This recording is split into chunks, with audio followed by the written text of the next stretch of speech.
नमो तस्से भगवतो अरहतो सम्मा सम्बुद्दस्से नमो तस्से भगवतो अरहतो सम्मा सम्बुद्दस्से नमो तस्से भगवतो अरहतो सम्मा सम्बुद्दस्से साधु साधु साधु.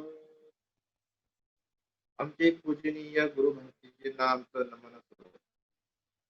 विश्ववंदनीय बोधिसत्व प्रभूजीनी डॉक्टर बाबासाहेब आंबेडकरांना अभिवादन करू. गौरवनीय महासंघरत्नाची अनुमती घेऊ आपण आपला पुढील भाग सुरू करूया. काल आपण धुतांगाबद्दल बघितलं की कशा पद्धतीत धुतांग जे उपासक असतात, ज्या उपासकांना ह्याच जीवनामध्ये ज्ञानाचा साक्षात्कार होतो, चार आर्य सत्याचा साक्षात्कार होतो. आणि काही असे आहेत की ते ग्रहत्याग करून भिक्षू होऊन कठोर अशा धुतांग व्रताचं पालन करून ते निर्वाणाचा साक्षात्कार करतात. मग राजा मिलिंदाचं म्हणणं आहे की जर एखादा व्यक्ती ग्रस्त राहून त्या परमोच्च अशा परम निर्वाण पदाला प्राप्त होऊ शकतो, तर हे धुतांग पालन करण्यात काय अर्थ आहे. त्यावेळेस भंतीजींनी फार सुंदर प्रकारे त्यांना उदाहरण दिलं. धनुर्धराचं उदाहरण देऊन त्या भंतीजींनी त्यांना समजावून सांगितलेलं आहे. त्या ठिकाणी भंते म्हणतात की महाराज, ज्यांनी आपल्या पूर्वजन्मी परमार्थ निर्वाण पदाचा साक्षात्कार, ज्यांनी आपल्या पूर्वजन्मी कधी धुतांगाचे पालन केले नाही, ते लोक येथे केवळ एका जन्मात अर्हत बनणे शक्य नाही. म्हणजे जे उपासक तात्काळ धर्मश्रवण करून किंवा धर्माचं पालन करून निर्वाण शांत पदाला प्राप्त होतात, त्यांनी कुठल्या तरी जन्मात धुतांगाचं पालन केलेलं असतं, त्यामुळे ते ह्या जन्मात लगेच अर्हत बनतात. परंतु ज्यांनी केलेलं नाही अशा लोकांना एका जन्मात अर्हत बनणे शक्य नाही. कारण म्हणते म्हणतात की महाराज, शुद्ध अंतकरणाने सन्मार्गावर चालत असल्यामुळे, तसेच गुरुच्या सहवासात राहिल्यामुळे आणि सज्जन मित्रांची संगती घडून आल्यामुळे निर्वाणाचा साक्षात्कार घडून येत असतो. पुढे बघूयात. वैद्यकीय शिकवण म्हणजे वैद्यकीय शिकवणुकी संदर्भात म्हणते नागसेनांनी दिलेलं उदाहरण आहे. आपण ते आता बघूया. म्हणते म्हणतात, महाराज, कोणी वैद्य प्रथम एखादा चांगला गुरु पाहून त्याच्याकडे जातो. एखादा वैद्य चांगला गुरु बघून त्याच्याकडे जातो. नंतर त्याला काही वेतन किंवा सेवा कबूल करून त्याच्याजवळ याप्रमाणे सर्व विद्येचे शिक्षण घेतो. की सुरी कशी धरावी, चिरा कसा मारावा, निशाण कसे लावावे, शस्त्रक्रिया कशी करावी, रुतलेली वस्तू कशी धरून ओढावी, जखम कशी धुवावी, ती कशी सुकवावी, त्यावर मलम कसा लावावा, आजाऱ्यास वांती कशी करवायस लावावी, जुलाब कसा द्यावा व औषधी कसे द्यावे, इत्यादी सर्व गोष्टी अगोदर शिकाव्या लागतात. महाराज, गुरुकडून या सर्व गोष्टींचे ज्ञान शिकून घेतल्यानंतर तो स्वतंत्रपूर्वक एखाद्या आजारावर इलाज करू शकतो. महाराज, याचप्रमाणे जे कामभोगी सांसारिक ग्रहस्थ परम शांत निर्वाण पद प्राप्त करून घेतलेले दिसून येतात, त्यांनी निश्चितच आपल्या पूर्वजन्मी धुतांग व्रताचे आचरण केले असले पाहिजे.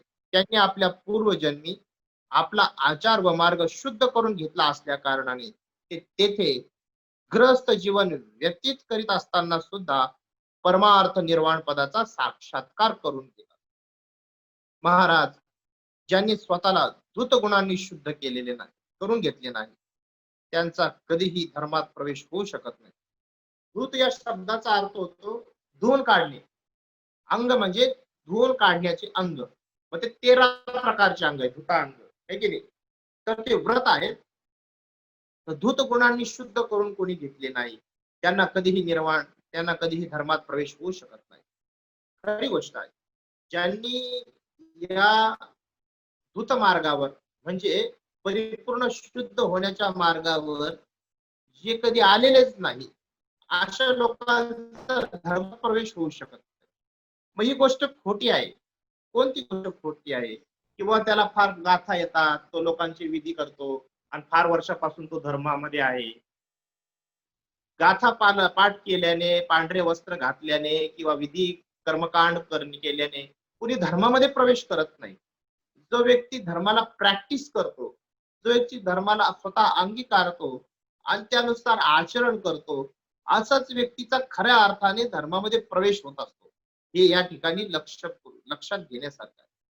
महाराज, ज्याप्रमाणे पाणी घातल्याशिवाय बीज उगू शकत नाही, त्याचप्रमाणे धुतांगाने स्वतःला शुद्ध करून घेतल्याशिवाय कोणालाही धर्माचे दर्शन घडू शकत नाही. है की नाही? मी बघतो आजकाल, म्हणजे हे वैयक्तिक माझ्याबद्दल सांगतो, की मी बघतो की लोक एखादा भिक्षू जर म्हटला की नाही हे असं नाही असं आहे, असं सांगितल्यानंतर लोक प्रश्न उपस्थित करतात. आम्हाला तर असं असं शिकवलेलं आहे. मग आमच्या आमच्या आचार्यांनी, आमच्या आमच्या बौद्धाचार्यांनी आम्हाला असं असं शिकवलेलं आहे. मग ते तर फार वर्षापासून धर्माचं काय म्हणतात त्याला, वितरण करतात, लोकांमध्ये स्प्रेड करतात, लोकांना सांगतात. मग आम्हाला त्यांनी तर असं शिकवलेलं. परंतु कसं असतं, लोक म्हणतात की सोनाराकडनंच कान टोचले गेले पाहिजे, लोहाराकडनं कान नाही टोचतायत. सोनाराकडे कान टोचले तर व्यवस्थित टोचतो आणि लोहाराकडे केलं तर मग त्याचे परिणाम आपल्याला भोगावे लागतात. एखादा प्रवजित झालेला, परिपूर्ण शुद्ध अंतकरणाने प्रवजित होऊन भूतांगांचं पालन करणारा, शील पालन करणारा व्यक्ती, कधीही तो ज्या गोष्टी सांगत आहे तो तो स्वतःहून आपल्या मनाने नाही सांगत आहे, त्या गोष्टीचं तो स्वतः आचरण करतो किंवा त्याला त्या गोष्टीचा लाभ झालेला आहे किंवा भगवान बुद्धांच्या त्या वाणीला त्याने परिपूर्ण समजून घेऊन लोकांपर्यंत सांगितले. त्यामुळेच ते व्यवस्थित पद्धतीचं आहे, ते योग्य आहे, अचूक आहे. त्यात कुठल्या प्रकारची शंका घेण्यासारखं नाही. म्हणून बीज घातल्याशिवाय अंकुर येऊ शकत. त्याचप्रमाणे धूत गुणांनी स्वतःला शुद्ध करून घेतल्याशिवाय कोणालाही धर्माचे दर्शन घडू शकत नाही. महाराज, पुण्यकर्माशिवाय चांगली गती मिळू शकत नाही. पुण्यकर्म केल्याशिवाय चांगली गती प्राप्त होऊ शकत नाही. त्याचप्रमाणे धृतगुणांनी स्वतःला शुद्ध करून घेतल्याशिवाय धर्माचे दर्शन घडू शकत नाही. महाराज, समस्त जीवांचा समस्त जीवांचा महापृथ्वीचा आधार घेतलेला आहे. समस्त जीवांनी महापृथ्वीचा आधार घेतलेला आहे. तसेच मुमुक्षाकरिता धुतांग आधार आहे. व्यक्तींसाठी, भिक्षूंसाठी, मुमुक्षांसाठी हा धुतांग काय आहे? जसा महापृथ्वी जीवांचा आधार आहे, तसा मुमुक्षांसाठी धुतांग हे आधार आहे. मुमुक्षांना धुतांग म्हणजे पाण्यासम क्लेश रूपी मळ धुवून काढण्याकरिता साधन आहे. क्लेश रूपी काटेने झुडूप जाळून त्याची राख करून टाकण्याकरिता अग्निप्रमाणे आहे. क्लेश रूपी धूळ उडवून टाकण्याकरिता धुतांग म्हणजे वाऱ्या समान आहे. क्लेश रूपी रोग दूर करण्याकरिता औषधा समान हे धुतांग आहे. क्लेश रूपी विष उतरवण्यासाठी अमृता समान हे औषध आहे. भिक्षूंना उपयुक्त गुणांचे उत्पन्न घेण्यासाठी शेत समान आहे. सर्व फळ प्रदान करणारा मणी आहे. भवसागर पार करून जाण्यासाठी नावे समान आहे. जरा मरणापासून घाबरलेल्या लोकांना सुरक्षित राहण्यासाठी जागे समान आहे. पुढे म्हटलेलं आहे, क्लेशांनी त्रस्त झालेल्या लोकांना ममतेचा हात फिरवणाऱ्या माते समान आहे. पुण्य मिळवून घेण्यासाठी सर्वच भिक्षूंचे गुण उत्पन्न करून देण्याकरिता वडिला समान आहे. भिक्षूंचे उपयुक्त गुण शोधून आणून देणाऱ्या मित्रा समान आहे. क्लेश मळांनी लिप्त न होणाऱ्या कमळा समान आहे. क्लेशांचा दुर्गंध दूर करण्यासाठी गुलाब पुष्प समान आहे. काय? धुतांग आहे. आठही प्रकारच्या हवेमुळे न हलणाऱ्या पर्वतराज समान आहे. 8 प्रकारची हवा, त्याला 8 प्रकारचे लोकधर्म म्हणतात. यश, अपयश, जय, पराजय, निंदा, स्तुती, लाभ, अलाभ, असे 8 जे गुण आहेत, या 8ही त्याला हवा म्हणलेला आहे की नाही. अशा 8ही हवेमुळे न हलणाऱ्या पर्वतराज समान म्हणजे धुतांग आहे. एकदम मुक्त आणि स्वतंत्र करून सोडण्यासाठी अंतराळा समान आहे. क्लेश माळांना वाहून नेण्याकरिता नदी समान आहे. क्लेशरूपी भयानक जंगल आणि आवागमनाच्या मरुभूमीतून बाहेर पडण्याकरिता निर्भय आहे. सोबत करणाऱ्या वाटाड्या समान आहे. निर्वाण नगरापर्यंत पोहोचून देणाऱ्या निर्भय आणि सोबत करणाऱ्या तांड्या समान आहे. निर्वाण नगरापर्यंत पोहोचून देणाऱ्या निर्भय आणि सोबत करणाऱ्या तांड्या समान आहे. संस्काराचा खराखुरा स्वभाव गुण दाखवून देणाऱ्या स्वच्छ आरशाप्रमाणे आहे. क्लेशरूपी तलवार आणि काठीचे वार झेलून घेण्यासाठी ढाली समान आहे. तिन्ही प्रकारच्या तापास थंड करण्याकरिसाठी शीतचंद्र समान. तीन प्रकारचे ताप, राग, द्वेष, लोभ, हे तीन प्रकारचे ताप आहे. त्याला चंद्र समान शांत करण्यासाठी आहे. मोहरूपी अंधकाराचा नाश करण्याकरिता सूर्य समान आहे. श्रामण्य गुणरूपी रत्नाकरिता महासागरा समान आहे. म्हणूनच धुतांग इतके अनंत गंभीर आणि महान आहेत. महाराज, याप्रमाणे विशुद्धीची निर्वाण कामना करण्याकरिता धुतांग व्रत अत्यंत उपकारक आणि सिद्ध होणारे आहे. सर्व प्रकारचे कष्ट, संताप, असंतोष, भय, भव म्हणजे संसाराची यातायात नष्ट करण्याचे सामर्थ्य धुतांगातच आहे. मनातील किलमिश दूर करणे, सर्व मळ नाही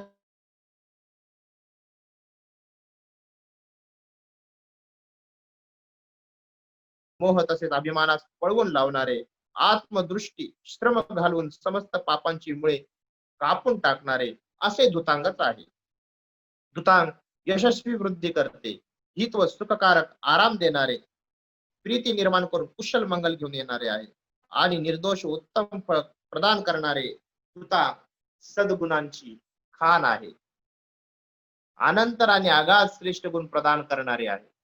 महाराज, ज्याप्रमाणे लोक शरीर धारण करण्याकरिता भोजन करतात, है की नाही, शरीराला दृढ आणि व्यवस्थित ठेवण्याकरिता भोजन करतात, शक्तिवर्धनाकरिता औषध घेतात, परस्पर उपकारासाठी मित्र जोडतात, पलीकडे जाण्यासाठी नावेत बसतात, सुगंधासाठी पुष्पमाळा धारण करतात आणि अत्तर लावतात, भयमुक्त होण्यासाठी सुरक्षित जागेवर जातात, आधारासाठी पृथ्वीवर उभे राहतात, कला शिकण्याकरिता गुरुकडे जातात, यशासाठी राजाची सेवा करतात, मागेल तेवढी किंमत घेण्यासाठी मणिरत्न जवळ बाळगतात. त्याचप्रमाणे उत्तम लोक भिक्षू जीवन सार्थक करून घेण्यासाठी धुतांगाचे पालन करीत असतात. हे या ठिकाणी समजून घेण्यासाठी. पुढे आहे, महाराज, जसे बी रुजण्यासाठी पाणी, जाळण्यासाठी अग्नी, शरीरात शक्ती येण्यासाठी भोजन, बांधण्यासाठी वेल आणि कापून काढण्यासाठी कोयता, तहान शमवण्यासाठी पाणी, हिंमत वाढवण्यासाठी पैशाचे भांडार, नदीच्या पलीकडे जाण्यासाठी नाव, रोग नष्ट करण्यासाठी औषध, आरामात प्रवास करण्यासाठी वाहन, भयापासून बचावासाठी सुरक्षित स्थळ, रक्षणासाठी राजा, लाठी, दगड, तीर व भाल्याचा वार रोखण्यासाठी ढाल, शिकण्यासाठी गुरु, पालन करण्यासाठी आई, रूप पाहण्यासाठी आरसा, शोभेसाठी अलंकार, शरीर झाकण्यासाठी वस्त्र, छतावर चढवण्यासाठी शिडी, छतावर चढण्यासाठी शिडी, तोलून घेण्यासाठी तराजू, जप करण्यासाठी मंत्र, दुसऱ्याने दिलेल्या धमकीपासून स्वतःला वाचवण्यासाठी शस्त्र, अंधार दूर करण्यासाठी प्रदीप, उष्णता दूर करण्यासाठी हवा, पैसा मिळवण्यासाठी कौशल्य, जीव वाचवण्यासाठी औषध, रत्नासाठी खान, अलंकारासाठी रत्ने, सोने इत्यादी पालन करण्यासाठी आज्ञा आणि दुसऱ्यांना वश करण्यासाठी सद्गुण आहे. त्याचप्रमाणे श्रामण्य रूपी बीज रुजविण्यासाठी धुतांगव्रत, तसेच क्लेश रूपी मळ जाळून टाकण्यासाठी, भ्रम आणि शंका मिटवण्यासाठी, तृष्णेची व्याकुळता नष्ट करण्यासाठी, ज्ञानाचा साक्षात्कार करून घेण्यासाठी, पूर्ण विश्वसनीय स्थान म्हणजे चारही भयंकर नद्यांची धार पार करण्यासाठी, क्लेश रूपी रोग शांत करण्यासाठी, निर्वाण सुख प्राप्त करण्यासाठी, जन्म जरा क्लेश रूपी रोग शांत करण्यासाठी. इथं या ठिकाणी जे नद्यांचे चार धार सांगितलेली ना, जन्म, जन्म, व्याधी, म्हातारपण आणि मरण, हे चार त्या नद्यांची धार म्हटलेली आहे त्याला, बरं का, हे लक्षात. हृदय, जन्म, जरा, व्याधी, मरण, शोक, हृदय पिळून रडणे, दुःख, बेचैनी आणि संतापाच्या भयापासून वाचण्यासाठी, प्रामाण्य गुणांच्या रक्षणासाठी, श्रमण जीवनातील सर्व बाबी शिकून घेण्यासाठी, त्याचे पालन करण्यासाठी, समर्थ विदर्शना म्हणजे विपश्यना, मार्गफळ आणि निर्वाण, मार्गफळ आणि निर्वाणाकडे दर्शन घेण्यासाठी, सर्व जगात शोभा वाढवण्यासाठी, सर्व नरकांना झाकून टाकण्यासाठी, श्रामण्य फळाचे उच्च शिखर गाठण्यासाठी, वक्र आणि नीच चित्तास तोलण्यासाठी, वक्र म्हणजे वाकडे आणि नीच चित्तास तोलण्यासाठी, चित्त म्हणजे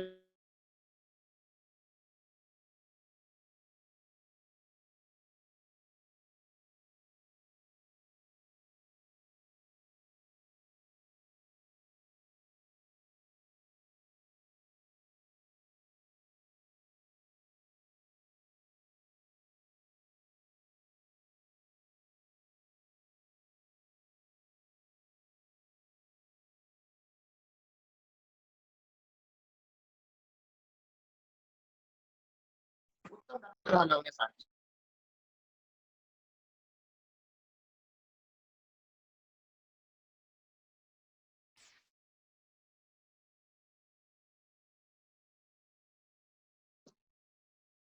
आवाज येतोय का? हो येतोय बंदीजी. हा, तर सामान्य भाव आर्य धर्म वश करून घेण्यासाठी धुतांग व्रताचे आचरण आवश्यक आहे. महाराज, एक एक धुतांग या सर्व गुणांच्या वृद्धीसाठी आहे. महाराज, याप्रमाणे धुतांगाचे गुण अतुल्य, अनंत, अजोड, भारदस्त, श्रेष्ठ आणि महान आहे, हे आपण या ठिकाणी लक्षात घेतले पाहिजे. पुढे म्हटलेलं आहे, पापी माणसाच्या धुतांगाचे वाईट फळ. एखादा व्यक्ती पापी असेल आणि त्याने धुतांग घेतलं असेल, त्याचे वाईट फळ मिळते की कसं? महाराज, जो पापी, इच्छेचा गुलाम, दिखाऊ, लोभी, खादाड, स्वार्थामागे धावणारा, कीर्ती मागवासाठी हपापलेला, अपात्र, अनुचित व्यवहार करणारा, चांगले सोडून वाईटाकडे जाणारा, नालायक आणि आडमुठा मनुष्य धुतांग व्रत ग्रहण करतो, तो कर्मामुळे मिळणाऱ्या शासनाच्या दुप्पट शासन भोगत असतो.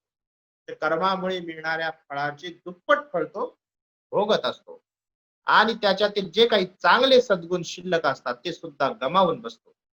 येथेच त्याची लोकात असलेली प्रतिष्ठा नष्ट होते. लोक त्याचे हसू उडवतात, निंदा करतात, त्याच्यावर बहिष्कार घालतात आणि हाकलून देतात. एवढेच नव्हे तर दुसऱ्या जन्मात सुद्धा 100 योजनेपर्यंत पसरलेल्या अविची नरकाच्या तापलेल्या अग्नीच्या लाटात लाखो कोटी वर्षपर्यंत वर खाली आजूबाजूला फेसाप्रमाणे उकडत पक्व होत राहतो, जळत राहतो. जेव्हा तेथून त्याची सुटका होते, तेव्हा तो एखाद्या प्रेतासारखा वरून दिसण्यात भिक्षूप्रमाणे दिसत असतो, परंतु शरीर आणि प्रत्यंगाने एकदम काळा कुट्ट आणि एकदम कृश, डोके मोठे, फुललेला आणि शरीर भंगलेला असलेला दिसतो. नेहमी तो भुकेने व तहानेने व्याकुळ राहतो. पाहण्यात अत्यंत कुरूप भयावह वाटतो. त्याचे कान फाटलेले असतात, त्याचे डोळे अंधुक व खोल गेलेले असतात, त्याच्या सर्व शरीरात रक्त आणि पू भरलेला असतो व अंगावर कीड पडलेले असतात. हवेने भडकलेल्या अग्नी समान त्याच्या पोटात अग्नी भडकत असतो, तरी पण त्याचे तोंड सुईच्या टोकाप्रमाणे बारीक असल्यामुळे त्याची तहान व भूक कधीच नष्ट होत नाही. हे प्रेत लोकांचं वर्णन आहे. तो स्वतःच्या बचावासाठी एखाद्या सुरक्षित स्थळी सुद्धा पळून जाऊ शकत नाही. त्याला वाचवणारा कोणी सहाय्य करता लाभू शकत नाही. अत्यंत दयनीय स्थितीत रडत व हुंदके देत राहतो. याप्रमाणे तो केवळ जगात हृदय पिळवटून आक्रोश करीत भटकत राहतो. महाराज, जर कोणी बेकार, निकम्मा, वाईट, नालायक आणि नीच मनुष्य राजाच्या गादीवर बसला, तर त्याला निव्वळ यातनाच आणि यातनाच भोगाव्या लागतात. त्याचे हात, पाय, कान, नाक कापले जातील. विलंग विलंगातील शंखमुंडी, राहुमुख, ज्योतिमालिका, हस्तप्रज्ञोपिता, एकवर्तिका, चोरसवासिका, इन्नेयक आणि बलिसमीक खाणपक, खापतच्छी, पलिध, पलिवत्ती, हे सगळे त्या काळात राजाद्वारे देणारे दंड आहे बरं का. पलालपेट इत्यादी राजदंड त्याला दिले जातात. उकडते तेल सुद्धा त्याच्या अंगावर शिंपडण्यात येईल. कुत्र्याद्वारे त्याचे लचके तोडले जातील, सुळावर चढवल्या जाईल आणि असेच नाना प्रकारचे दुःख त्याला भोगावे लागतील. हे दुःख का उत्पन्न होतात? एखादा व्यक्ती धुतांग धारण करून सुद्धा जर त्यानुसार वागत नसेल आणि अकुशल कर्म करत असेल तर त्याला अनेक प्रकारच्या दुःखांना पुढच्या जन्मात किंवा ह्याही जन्मात भोगायला भेटू शकतात. सुळावर चढवल्या जाईल आणि असे नाना प्रकारचे दुःख त्याला भोगावे लागतील. याचे कारण काय? तर हेच की तो निकम्मा, दुष्ट, बेकार, वाईट, नालायक आणि नीच असून सुद्धा एवढ्या मोठ्या आणि उच्च राजपदावर चढून बसला होता.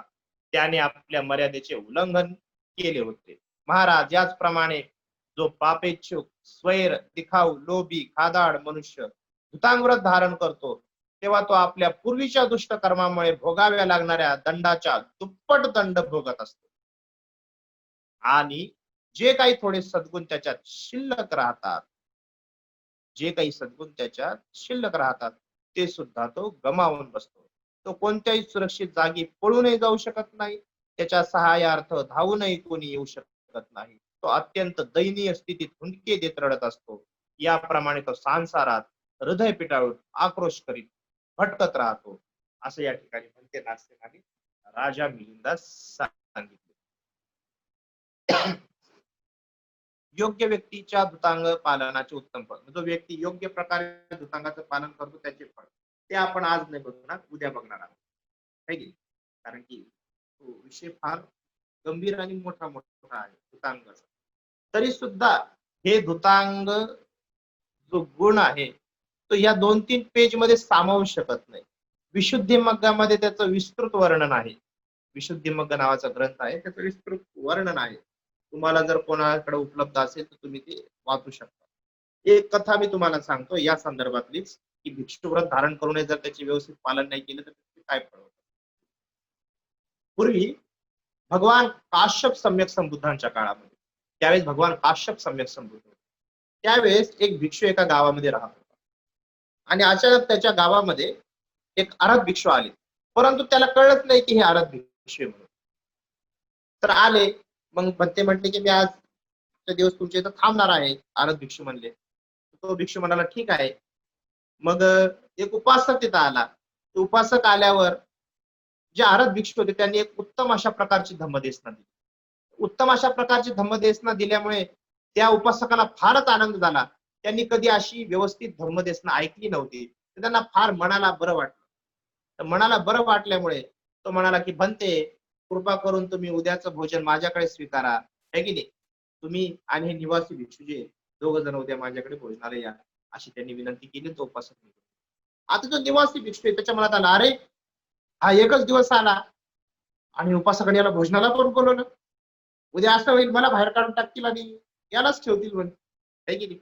म्हणजे तोच इथला अधिपती होऊन जाईल, असं त्याच्या मनात वाईट विचार आला.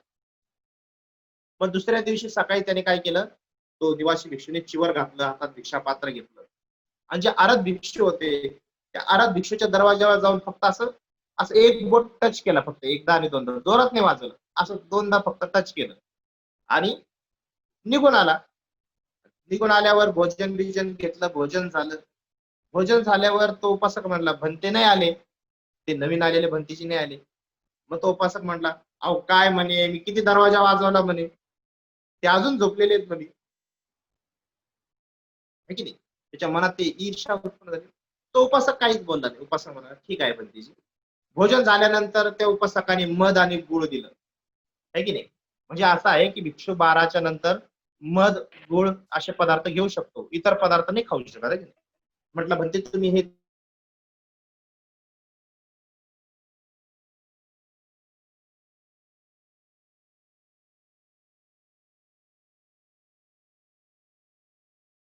मध आणि गुळ घेऊन तो व्यक्ती गेला भिक्षू. त्याच्या मनात विचार आला, का म्हणून मी हे त्याला पोहोचवायचं, है की नाही?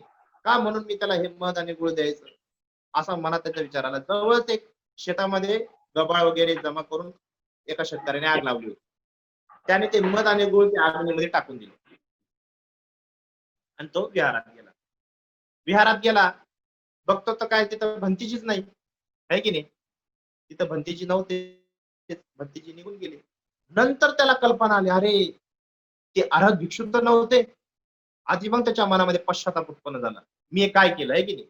एका अर्हत भिक्षूला दोष लावला, एका अर्हत भिक्षूबद्दल ईर्ष्या उत्पन्न केली. हे माझ्याकडनं काय घडलं, कारण की ते भिक्षूंना कळालं ते अर्हत भिक्षू होते, ते मन जाणू शकत होते. त्याला ते कळालं की अरे ह्या भिक्षूला माझ्यामुळे त्रास होत आहे की नाही. त्याच्यामुळे ते भिक्षू तिथून निघून गेले न सांगताच.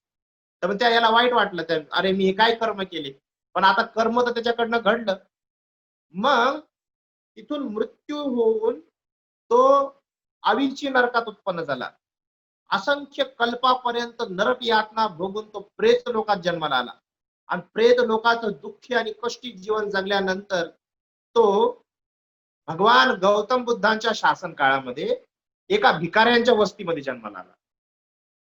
जन्माला आला म्हणजे एका भिकाऱ्यांच्या वस्तीमध्ये जिथं 500 भिकारी राहत होते, त्या भिकारीच्या एक जी महिला होती, भिकारी महिला, तिच्या पोटी उदरात त्याने जन्म घेतला. आता जेव्हापासून त्या महिलेला गर्भ राहिला तेव्हापासून त्या गावामध्ये दुष्काळ पडला. दुष्काळ पडला म्हणजे त्यांना भिकच मिळणं बंद झाली. मग ते पूर्ण गावाने विचार केला, अरे हे काय होतंय नेमकं, इतक्या दिवसापासून आपल्याला भिक्षाच मिळत नाहीये. मग कोणीतरी एक वृद्ध व्यक्ती होता, तो म्हणे नाही म्हणे काहीतरी कारण आहे म्हणे. मग त्यांनी काय केलं, त्या 500चे 250 केले. 250 बाजूला ठेवले आणि 250 बाजूला ठेवले. तर जिथं 250 लोक राहायचे त्यांना भिक्षा मिळू लागली. पण जिथं 250 मध्ये ती स्त्री होती जी गर्भवती, त्यांना भिक्षा मिळणं बंद झालं. मग त्या 250 मध्ये अजून विभाजित केले, अर्धे अर्धे केले त्यांचे, आहे की नाही. मग काय केलं, 50 बाजूला केले, 100 केले त्यांनी. 100 केल्यामुळं ज्या 100 लोकांमध्ये ती गर्भवती महिला होती त्यांना भिक्षा मिळणं बंद झालं, पण हे बाकीच्यांना व्यवस्थित भिक्षा मिळणं चालू. मग 50 केले, 50चे 10 केले, 10चे 5 केले आणि शेवटी ती महिला त्यांना सापडली, आहे की नाही. मग त्यांनी त्या महिलेला हाकलून दिलं. हाकलून दिल्यामुळं ती आता भिकारी महिला, आहे की नाही, गावोगावी जायची, पण तिला भिक्षाच मिळत नसत. जोपर्यंत त्या बाळ तिच्या गर्भात होतं, त्या बाळाचा जन्म झाला, पण त्यांना कधीही पोटभर अन्न मिळालं नाही. पोटभर अन्न कधीच मिळालं नाही, थोडं थोडं मिळायचं. एक दिवस तो बाळ म्हणजे तो जन्माला आला, एकदम विद्रूप आणि कुरूप होऊन जन्माला आला, म्हणजे मनुष्य होऊन सुद्धा मनुष्यासारखा दिसत नव्हता. तर म्हणून त्याचं नाव पडलं लुसित. त्या काळामध्ये लोसित नाव पडलं, लोसित. लोसित व्यक्ती. आता लोसित नावाचा तो व्यक्ती एकदम दिसायला विद्रूप. एक दिवस तो एका सृष्टीच्या घराजवळ गेला आणि सृष्टीचा एक लहान मुलगा खेळत होता, त्या लुसीतला बघून तो घाबरला. घाबरल्यामुळे त्या लुसीतला पाहून घाबरल्यामुळं त्या मुला रडत रडत आतमध्ये गेला आणि श्रेष्ठीला कळालं. श्रेष्ठीनं काठीनं त्या मुलाला बदलून काढलं, त्या लुसीतला. अशा प्रकारे त्याचं जीवन अत्यंत दयनीय, त्यांना कधीच भरपोट अन्न मिळालं नाही, उपाशी राहून त्यांना दिवस काढावा लागत. अचानक एक दिवस म्हणजे सारी पुत्रांची नजर त्या व्यक्तीवर पडली,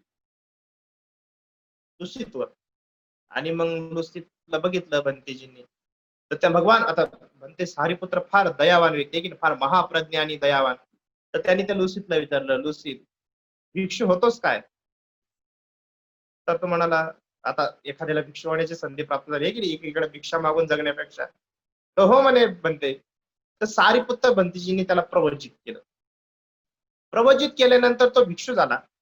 आणि मग आता भिक्षू झाल्यानंतर तो पात्र घेऊन गावात यायचा, लोक भोजन घेऊन यायचे प्लेटीमध्ये.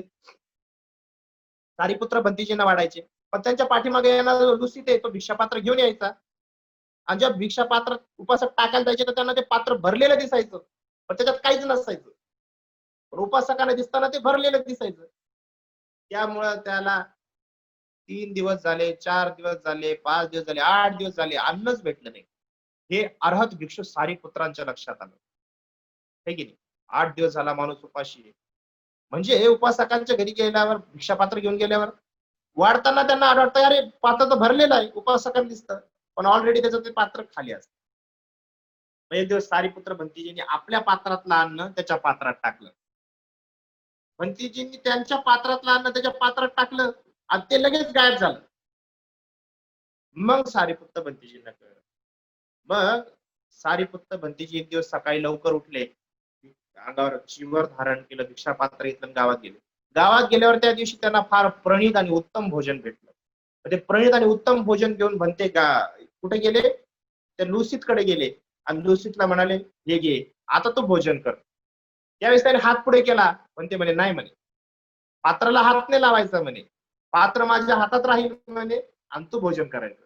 सारीपुत्त भंतीजीने पात्र स्वतःच्या हातात ठेवलं आणि मग लुसीत भंतीजींनी ते भोजन केलं. त्या दिवशी त्यांनी पोटभर भोजन केलं. कारण की सारीपुत्त भंतीजी महाप्रज्ञान होते, आरत होते आणि महापुण्यशाली असल्यामुळं त्याच्या दुष्कर्माचा प्रभाव तिथं झाला नाही. त्या दिवशी त्याने पोटभर अन्न केलं, भोजन केल्यानंतर त्या ठिकाणी त्या दिवशी त्याच्या कर्माचा क्षय झाला, त्या सगळ्या पूर्वीच्या. आणि त्याच दिवशी त्याला अर्हत पदाचा लाभ होऊन लुसीत भंतीजींचं परिनिर्वाण झालं. अशी कथा आहे. म्हणजे जर तुम्ही हे व्रत धारण करून जर या व्रताचं पालन केलं नाही, या व्रताला व्यवस्थित प्रकारे धारण केले नाही, तर मिळणार कर्म दुप्पट होत असते, हे लक्षात ठेवा. कधी? या वस्त्रांमध्ये. म्हणून ह्या व्रतांचं, या नियमांचं फार व्यवस्थित पद्धतीत पालन केलं पाहिजे. हे आपल्या हिताचं आहे, सुखाचं आहे की नाही? हे आपण लक्षात ठेवलं पाहिजे. उद्या आपण बघणार आहोत योग्य व्यक्तीने धुतांग धारण केलं तर त्याचे फळ कसे असतात. तर आज आपण ऐकलेल्या या महान पुण्यकर्माच्या अनुभवाने आपणा सर्वांना याच गौतम भगवान बुद्धांच्या शासनामध्ये उत्तम चार आर्य सत्य साक्षात करण्याचे भाग्य प्राप्त. साधु साधु साधु.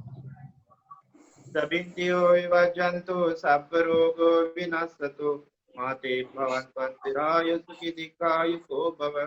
अभिवादनशीलं च नित्यं वट्टापचायिनो चत्तारो धम्म वर्धन्ति आयुवन्नो सुखं बलं. साधु साधु साधु.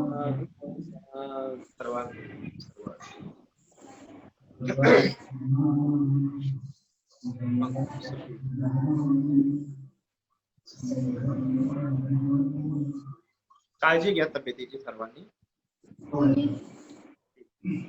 तब्येत काय म्हणते बंटीजी?